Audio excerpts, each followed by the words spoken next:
पूरे देश में अन्नामलाई के चाहने वाले हैं लोग। उनको the great big hope of Tamil Nadu for BJP मानते थे। इनफैक्ट बीजेपी क्या, लोग कहते थे जिस तरह हिंदुत्व हर प्रदेश में पहुंचा है और लोग असर्ट होके अपनी बात सामने रख रहे हैं, तमिलनाडु में उसकी बहुत जरूरत थी, क्योंकि उदयनिधि स्टालिन के वो कमेंट्स, इरेडिकेट सनातन धर्म, कोई भूल नहीं सकता। इतिहास में वो कमेंट्स दर्ज हैं।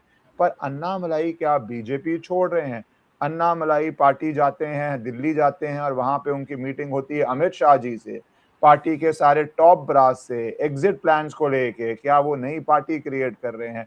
और तमिलनाडु में तो बहुत बड़ा स्पेस था, इतना बड़ा स्पेस था कि वहां पे एक्टर जोसेफ विजय उठते हैं और सीधा ही मुख्यमंत्री बन जाते हैं। वो स्पेस क्यों जरूरी है? क्योंकि वो दिखा रहा है कि लोग डीएमके एआईडीएमके से तंग आ चुके थे, पर वो किस दिशा में जाते हैं। और बीजेपी ने क्या वहां पे हिस्टोरिक अपॉर्चुनिटी छूट दी। तो ये सारी बातें शुरू होती हैं जब अन्नामलाई को पहले पार्टी में आके स्टेट प्रेसिडेंट बनाया जाता है, फिर स्टेट प्रेसिडेंट रहा जाता है। तो पहले तो उस पार्ट को डिस्कस करते हुए फिर आज क्या हो रहा है और आगे क्या होगा तमिलनाडु के लिए, अन्नामलाई के लिए, सब जो बहुत डीप नजर रखते हैं तमिलनाडु की पॉलिटिक्स पे और बहुत डीपली समझते हैं कि वहां पे क्या डायनामिक्स चल रहे हैं, हमारे साथ जुड़ गए हैं उमेश अग्रवाल जी। धन्यवाद आपका जुड़ने के लिए। जय सिया राम ईश्वरन जी। जय श्री राम। तो सर पहले ही स्टार्ट कीजिए, पार्टी प्रेसिडेंट इसी पार्टी ने बनाया, फिर पार्टी प्रेसिडेंट से हटाया क्यों? और विजय का जो राइज हुआ वो समाज में चर्न था, तो पहले उसको कवर कर लें, फिर आज के इवेंट्स को हम कर लेते हैं। देखिए, सबसे पहली बात है कि 2014 का इलेक्शन, 2019 का इलेक्शन, जब बीजेपी का वेव था पूरी कंट्री में, तब भी तमिलनाडु के अंदर बीजेपी को 3% से ऊपर वोट शेयर नहीं मिला था और 2019 में एक सीट मिली थी शायद। तो आप समझ लीजिए कि कंप्लीटली एक तरह से बीजेपी का कोई वजूद नहीं था इन तमिलनाडु। और 2021 में इनको पार्टी प्रेसिडेंट बनाया जाता है और इन्होंने एक तरह से, मोदी जी ने 2024 के लोकसभा इलेक्शन के पहले कम से कम 7 से 8 रैली की थी चेन्नई के अंदर और तमिलनाडु के अंदर। वोट शेयर जो बीजेपी का 3% से ऊपर नहीं गया था, उस इलेक्शन में 11.52% चले गया।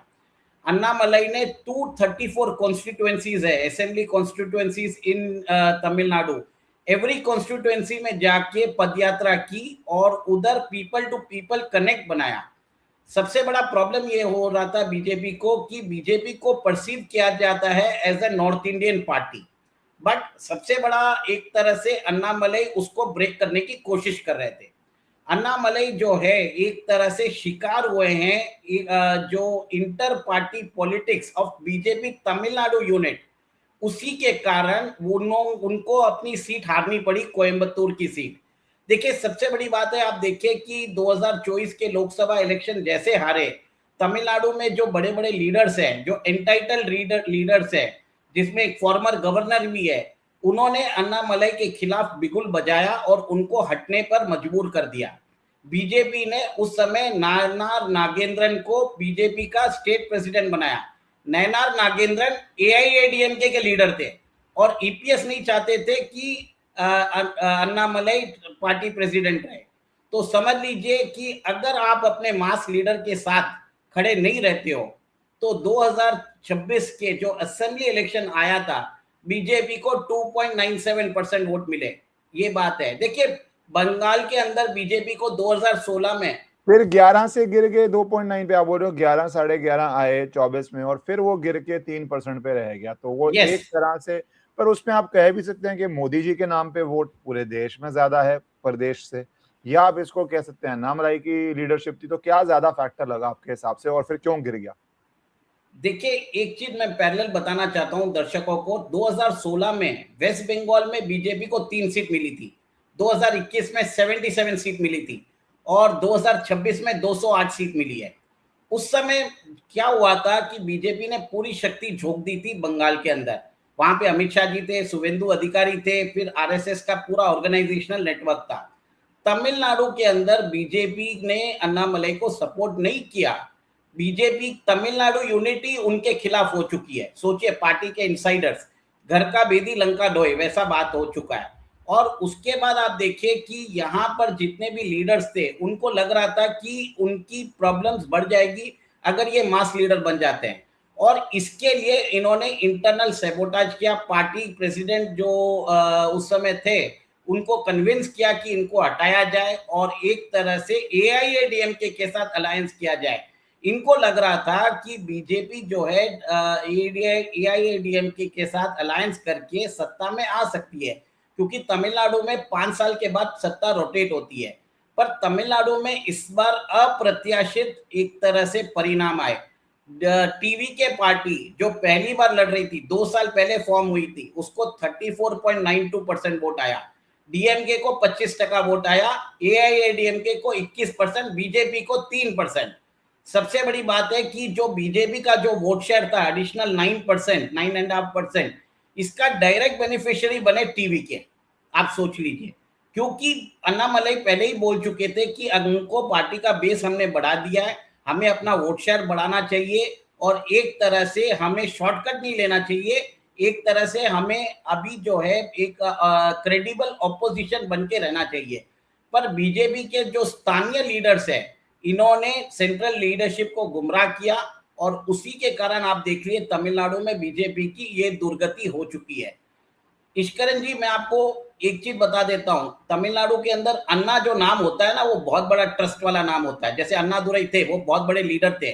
अन्ना मले को भी उन्हीं के स्टेचर में देखा जाता है। अन्ना मतलब ब्रदर, एक तरह से ट्रस्ट किया जा सकता है लोगों के। He has a broad based support across party lines. Even आप सोचिए, महाराष्ट्र के इलेक्शन में उनको बुलाया जाता है, केरला के इलेक्शन में बुलाया जाता है, इवन कर्नाटका के अंदर उन्होंने कैंपेनिंग की, देश भर में उनको कैंपेनिंग के लिए बुलाया जाता है।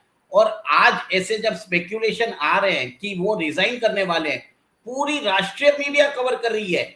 आप सोचिए ऐसा क्या बात है, अगर वो नॉर्मल नेता रहते तो राष्ट्रीय मीडिया क्यों कवर कर रही है, इतना इंटरेस्ट क्यों है उसमें लोगों दो को? बातें, उमेश जी, उसमें दो बातें आ रही हैं। एक बात लोग कह रहे हैं कि राज्यसभा, क्योंकि अभी बीजेपी ने राज्यसभा में हर स्टेट से नॉमिनेट करना है, तो राज्यसभा उनको नहीं मिल रही। इस बात पे वो नाराज हैं पार्टी से कि मैंने इतना कंट्रीब्यूट किया और बहुत लोगों को राज्यसभा मिलती है, मुझे नहीं मिल रही है। दूसरा कह रहे हैं जब से वो स्टेट प्रेसिडेंट हटाए गए थे वो तब भी बहुत निराश थे, दुखी थे। तो क्या ये दुख है या नाराजगी है जो इस तरह से वो पार्टी को छोड़ रहे हैं या नई पार्टी बना रहे हैं? स्पेकुलेशन चल रही है कि अपनी पार्टी खड़ी करेंगे या पॉलिटिकल वर्क का ढांचा खड़ा करेंगे। तो क्या रीजन लग रहा है ये? देखिए, मैं इसके अंदर फैक्ट्स के साथ बात करूंगा। तमिलनाडु में अभी एल मुरुगन जो है, अभी union minister of state of parliamentary affairs है, जी। उनको राज्यसभा से नॉमिनेट किया गया। जबकि अन्नामलाई जो है 3% से उन्होंने 11.5% पार्टी को शेयर किया। उनका वो एक आईएएस आईपीएस ऑफिसर रह चुके हैं, उनको एडमिनिस्ट्रेशन कैसे करना उनको मालूम हो सकता है। देश के अंदर आपको मालूम है इंटरनल सिक्योरिटी पोजीशन कितनी खराब हो चुकी है। अगर उनको होम मिनिस्ट्री के अंदर एक तरह से स्टेट मिनिस्टर बना दिया जाए, he can be an asset to the country. उनको वहां पर भी उनकी जो एडमिनिस्ट्रेटिव कैलिबर है यूज नहीं किया जा रहा, उनको पार्टी से साइलेंट किया जा रहा है। इनफैक्ट उन्होंने जो सीट मांगी थी एआईएडीएमके से, तो वो भी बीजेपी नेगोशिएट न कर पाई, कंप्लीट सरेंडर कर दिया था इन्होंने एआईएडीएमके के सामने। मैं खुद तमिलनाडु से आता हूँ, सेंट्रल चेन्नई से मैं हूँ, पार्लियामेंट्री कॉन्स्टिट्यूएंसी। आपको बता देता हूं, इसमें 16 लाख रजिस्टर्ड वोटर्स हैं और इसमें इस कॉन्स्टिट्यूएंसी में 7 लाख वोटर्स जो हैं वो हिंदी स्पीकिंग है, जो तमिलनाडु में रहते हैं। आज तक बीजेपी ने उस सीट को अभी तक कंटेस्ट नहीं किया है। एक तरह से इलेक्टोरल मिसमैनेजमेंट चल रहा है बीजेपी तमिलनाडु यूनिट के अंदर। आप ओवरलुक करोगे, आप एक तरह से जो मास लीडर्स है उनको ओवरलुक करोगे, आदमी कितने दिन तक चुप बैठेगा? और आप ये भी देख लीजिए, ये मैं आपको बता देता हूं, अगर अन्ना मलई पार्टी बनाते हैं, जैसे अन्ना कच्ची अन्ना पार्टी, उनको 20% वोट शेयर मिल जाएगा, ये मेरा दावा है, क्योंकि 9% वोट आप शेयर। बहुत बड़ी बात कह रहे हैं। आप कह रहे हैं अगर अन्नामलाई अपनी पार्टी बनाते हैं, क्योंकि इतिहास रहा है कि बीजेपी छोड़ के लोग पार्टी बना नहीं पाए। चाहे वो इतने बड़े नेता थे, कल्याण सिंह जी जैसे, वो छोड़ के गए, नहीं कर पाए। बहुत एग्जाम्पल्स हैं, जब एक पूरी आंधी चलती थी उमा भारती जी की, वो नहीं अपना कर पाई। तो कर्नाटका में थोड़ी हद तक सक्सेस मिली, पर वो भी इतनी बड़ी नहीं, वापस बीजेपी में ही आने पड़ी। तो आप क्योंकि बीजेपी कार्डर बेस्ड पार्टी है, तो कार्डर बेस्ड पार्टी में अगर कार्डर ही आपके साथ नहीं है तो पार्टी खड़ी करनी बड़ी मुश्किल पड़ जाती है। और आप मानते हैं अगर अन्नामलाई अपनी पार्टी शुरू करते हैं तो वो 20% तक टच कर सकते हैं? डेफिनेटली टच कर सकते हैं। 234 कॉन्स्टिट्यूएंसी में अकेले उन्होंने पद यात्रा करके सब लोगों के साथ एक तरह से जनसंपर्क कार्यक्रम किया है। आपको याद होना चाहिए 2004 में जब सोनिया गांधी ने जनसंपर्क यात्रा की थी, तब उस समय वाजपेयी गवर्नमेंट भी एक तरह से हिल गई थी, वाजपेयी गवर्नमेंट को जाना पड़ा। कभी भी कोई लीडर जनसंपर्क यात्रा करता है तो उसकी पॉपुलैरिटी बढ़ती है। राहुल गांधी ने भी वैसे ही किया था, उन्होंने भी भारत जो अभियान है उन्होंने वैसा चलाया था। और अन्नामलई वापस एक तरह से अभी पार्टी क्रिएट नहीं कर रहे हैं, वो अब बोल रहे हैं मैं सोशल मूवमेंट चालू करने वाला हूँ, नेशनलिस्टिक मूवमेंट चालू करने वाला हूँ और पार्टी में 6 महीने बाद सोचूंगा। तो ये एक तरह से मेरा मानना है कि वो स्पेक्यूलेशन जरूर हो रही है कि वो पार्टी छोड़ रहे हैं, पर शायद ना छोड़े और वो बीजेपी को एक तरह से ग्रास रूट में रह के एक तरह से उनको सपोर्ट बढ़ा सकते हैं। एक और एक चीज आप देखिए, आरएसएस जो है बीजेपी, आरएसएस जो है जो बीजेपी का आइडियोलॉजिकल पेरेंट है, वो अन्नामलई को सपोर्ट कर रहा है। आरएसएस ऐसे ही किसी को सपोर्ट नहीं करेगा। तो कहीं ना कहीं आप ये देखिए कि अन्नामलई की पॉपुलैरिटी बहुत है, उनको दूसरे स्टेट से बुलाया जा रहा है। आप देखिए केरला में उनको बुलाया गया, कर्नाटका में बुलाया गया, दिल्ली के अंदर बुलाया गया और समझ लीजिए राष्ट्रीय अधिवेशन होता है तो वो कार्यकर्ताओं के साथ जाके बैठते हैं। सोचिए, ये एक तरह से जन संपर्क नेता है, जन नेता है ये। और आपको ये बता देता हूं, अगर तमिलनाडु में कभी लाइव डिबेट हो जाता है सीएम विजय उदयनिधि और अन्नामलई के बीच में, आप उस दिन देख लीजिए अन्नामलई जो है वो सबके छक्के छुड़ा देंगे। He has the administrative experience, he पर नोज उमेश जी, हाउ ये तो टू। देखो, ये हमारे देश में डिबेट्स तो होती ही नहीं, तो डिबेट्स तो मैं जो देश का ढांचा है उसके अंदर ही बात करूंगा, क्योंकि वो मुझे लगता है होनी चाहिए, हर लीडर की होनी चाहिए, स्टेट सीएम की या पीएम दावेदारों की होनी चाहिए। बट ये प्रथा यूएस में जैसे है, इंडिया में नहीं है। डेमोक्रेसी के लिए अगर आएगी तो अच्छी है। पर दो बातें इस पर, एक आपने कहा बीजेपी को नॉर्थ की पार्टी देखा था तमिलनाडु में, पर यह बात तो उड़ीसा में भी थी, ये बहुत तो वेस्ट बंगाल में भी थी एक टाइम पे, पर बीजेपी ने उसको पूरी तरह से तोड़ा और दोनों जगह सत्ता में आई। असम में भी एक जमाने में थी। तो तमिलनाडु में बीजेपी ये क्यों नहीं तोड़ पा रही, क्यों नहीं करके आ पा रही? चेहरा तो लोकल ही है, चाहे अन्नामलाई हो चाहे कोई और चेहरा हो, चेहरा तो लोकल ही है। तो ये क्यों नहीं हो पा रहा? और क्या ये एक तरह से लेजी एनालिसिस बन गया है कि बीजेपी तो नॉर्थ की पार्टी है, जब बाकी स्टेट्स में नहीं चली और ये बीजेपी की कुछ गलतियां हैं यहाँ पे, तो उसके लिए हम कवर करने के लिए बोल देते हैं जनता इनको नॉर्थ का सोच रही है, जनता इनको ईस्ट का भी नहीं समझती थी। So is it analysis which is not voter problem but BJP की खुद ज्यादा प्रॉब्लम है? देखिए तमिलनाडु में 85 टू 88% हिंदू पॉपुलेशन है, उसमें भी आप समझ लीजिए क्रिश्चियन सीएम बन चुका है। आप ये चीज नोट करके रखिए। फिर सेकंड आप ये देखिए कि बीजेपी यहाँ पर पेनिट्रेट नहीं कर पाई क्योंकि उनकी कुछ पॉलिसीज जो है it is not directly connect नहीं कर पा रही है। बीजेपी के लीडर्स जो है लोकल लीडर्स, लोकल जो बूथ लेवल जो वर्कर्स है उनके साथ कनेक्ट नहीं कर पा रहे हैं। आज एक ऐसा लीडर आया था जो जिसने लोगों के साथ कनेक्ट किया, उसने एक बीजेपी का बेस बढ़ाया। और आप ये देखिए जैसे ही अन्नामलई को हटाया 9.5% जो वोट शेयर है वो विजय की पार्टी को शिफ्ट हो गया। Vijay is a direct beneficiary of Annamalai's absence. तो समझ जाइए, इसके लिए मैं बोल रहा हूं जैसे ही अन्नामलई आते हैं उनका 10% वोट शेयर जो है वो उनके साथ है। उसके अलावा एआईएडीएमके जो है वो डेसिमेट होती जा रही है। और एक चीज है, लोग जो है डीएमके से भी एक तरह से खफा है। और अभी जो बात हो रही है टीवी के को भी लोग ने एक तरह से वोट देके के वो लोग अपने वो ये भी बोल रहे हैं कि उन्होंने गलती कर दी है। तो इस सब समीकरण से रख के मैं बोल रहा हूं कि अराउंड 20% वोट शेयर उनको मिल सकता है। पर और पर उमेश जी, ये कहना कि अन्नामलाई का जो भी वोट बीजेपी का टीवी के में गया, क्योंकि वोटर और आइडियोलॉजी और बहुत डिफरेंट है। विजय अभी नए सीएम बने हैं, पॉलिसीज अभी पूरी आई नहीं है, आने दीजिए। जैसे मैंने कहा 100 दिन बाद ही समझ आता है किसी नए व्यक्ति का जिसका स्टैंड नहीं है। बट जो वोटर है कोर अन्नामलाई का, वो विजय में शिफ्ट होना क्या आपको लगता है लॉजिकल है? वो क्योंकि वोटर तो बहुत अलग है और विचारधारा भी बहुत अलग है। देखिए तमिलनाडु में 50% जो वोट शेयर है वो द्रविडियन पार्टीज के पास है, 25% डीएमके के पास है, 25% आप समझ लीजिए एआईडीएमके के पास है। जो 50% अनडिसाइडेड वोटर्स है बीजेपी को, उसके अंदर 11%, 11.5% मिला था। अब आप सोचिए कि वापस इस इलेक्शन में भी डीएमके को 25% वोट शेयर मिला और एआईडीएमके को भी 21% मिला, पर विजय की पार्टी को 35% वोट शेयर मिला। तो मतलब क्या हुआ कि जो बीजेपी का वोट शेयर था 11.5 वो 3% हो गया।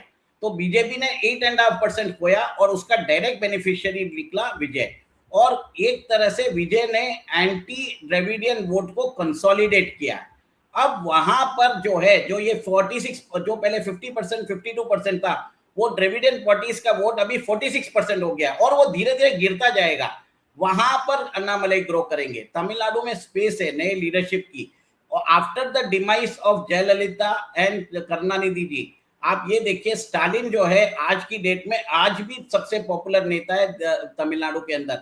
विजय को जरूर एक तरह से सफलता मिली है, बट स्टालिन का जो है, आफ्टर स्टालिन अगर कोई पॉपुलर नेता है तमिलनाडु में, वो विजय है, सीएम विजय। आप और उसके बाद अन्नामलई है। आप स्टालिन को आज भी पॉपुलर नेता मानते हैं इतनी बुरी हार के बाद? देखिए, मैं आपको ये बता देता हूं, स्टालिन ने बहुत ही अच्छा काम किया था। 11% तमिलनाडु की ग्रोथ की थी। तमिलनाडु का डेट 10 लाख करोड़ होने के बावजूद भी एक तरह से वहां पर इंडस्ट्रियल ग्रोथ आई थी।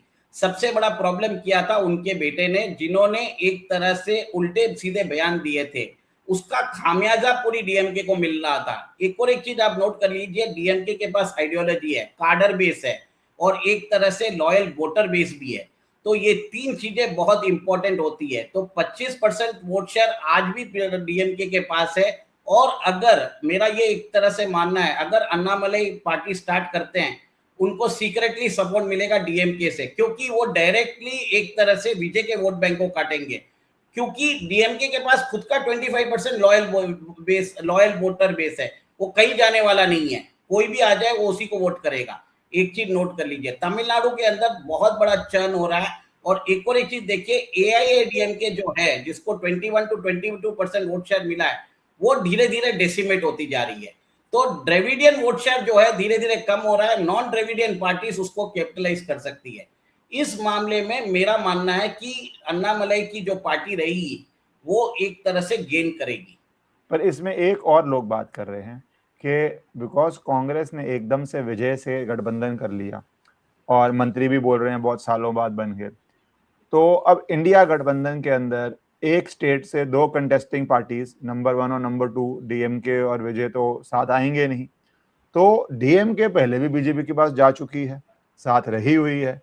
तो एक धड़ा ये कह रहा है कि अब डीएमके बीजेपी की हो जाएगी, और इस बात से अन्नामलाई जा रहे हैं कि पहले एआईडीएमके बीजेपी हो गया, अब डीएमके बीजेपी हो गया, क्योंकि डीएमके भी एक स्ट्रांग नेता बीजेपी में नहीं चाहेगी। जो एआईडीएमके था वो उनको अपनी राजनीति करनी है, और उनकी राजनीति के चश्मे से ये गलत भी नहीं है कि क्यों कोई पॉपुलर चेहरा किसी और पार्टी में उठे। जब अकाली दल होते थे पंजाब में, तो यही प्रॉब्लम उस समय नवजोत सिंह सिद्धू की होती थी। यही प्रॉब्लम हर स्टेट में किसी पॉपुलर नेता की होती है, अगर गठबंधन का पार्टनर स्ट्रांग हो। बाद में सिद्धू की जो पॉलिटिकल हिस्ट्री रही वो अलग बात है। पर क्या ये इस तरह की भी प्रॉब्लम है कि वो छोड़ के जा रहे हैं कि डीएमके बीजेपी साथ आ सकते हैं जल्दी? देखिए, एक टाइम था 2003-4 में, जब वाजपेयी जी की गवर्नमेंट थी, उस समय एआईएडीएमके और डीएमके दोनों जो है बीजेपी का सपोर्ट करते थे। तो एक तरह से ये विरोधाभास होता था, पर उस समय हुआ भी है। अब क्या होने वाला है कि कांग्रेस के साथ टीवीके जरूर जा चुकी है, पर टीवीके जो है एक तरह से इवॉल्व कर रहा है पॉलिटिकली। अब जब टीवीके के जब सीएम विजय दिल्ली आए थे, तो राहुल गांधी और सोनिया गांधी से नहीं मिले थे। तो कहीं ना कहीं आप ये देखिए, विजय अपनी सुप्रीमेसी दिखाना चाहते हैं। वो ये बताना चाहते हैं कि भाई साहब, कांग्रेस मेरे पास आया था, मैं कांग्रेस के पास नहीं गया था। तो 2029 के अगर लोकसभा इलेक्शन होते हैं, तो विजय अपर हैंड चाहते हैं। आप किसी के घर जाओगे तो वो ऑप्टिक्स खराब हो जाते हैं। वहां पर तमिलनाडु में विजय इज अ सुपरस्टार। आज की डेट में उसको डेमीगॉड्स का स्टेटस मिला हुआ है और वो अपनी इमेज के ऊपर बहुत काम करते हैं। और मेरा ये मानना है कि डीएमके जो है वो अपनी अलग आइडेंटिटी बचा के रखेगी। उसको मालूम है उसका 25% कैप्टिव वोट बैंक है। एक और एक चीज डीएमके ने एसेस नहीं किया था, विजय की पॉपुलैरिटी जो थी इंस्टाग्राम के कारण हो रही थी। अब डीएमके ने इन्फ्लुएंसर्स को एक तरह से हायर कर दिया है आईटी विंग ने, और वो विजय के अगेंस्ट पॉटशॉट्स चालू कर चुके हैं और वहां पर भी इफेक्टिव हो रहा है। देखिए, एक तरह से विजय अननोन वेपन था जब वो 2026 असेंबली इलेक्शंस लड़ रहे थे।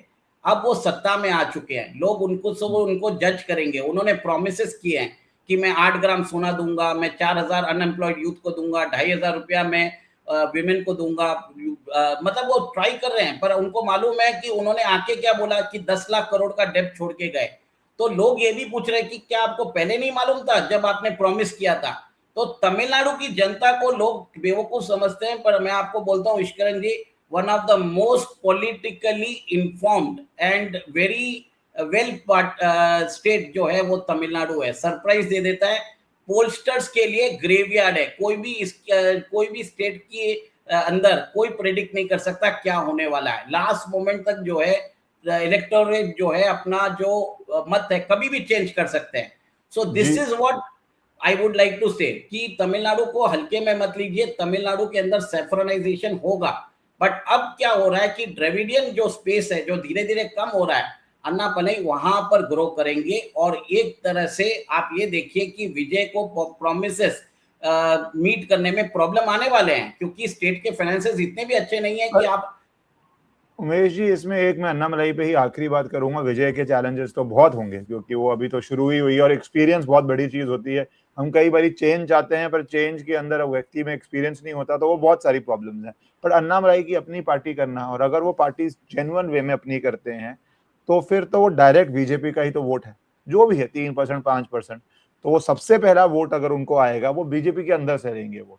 तो बीजेपी के लिए भी ये खतरे की घंटी होगी। तभी आप देखिए पार्टी के सारे टॉप लीडर भी मिल रहे हैं कि इनिशियल वोट तो उनका बीजेपी के अंदर से आएगा। तो आपको लगता है वैसे ही बीजेपी का कम वोट है, उसके अंदर भी दो फाड़ होने जा रहे हैं?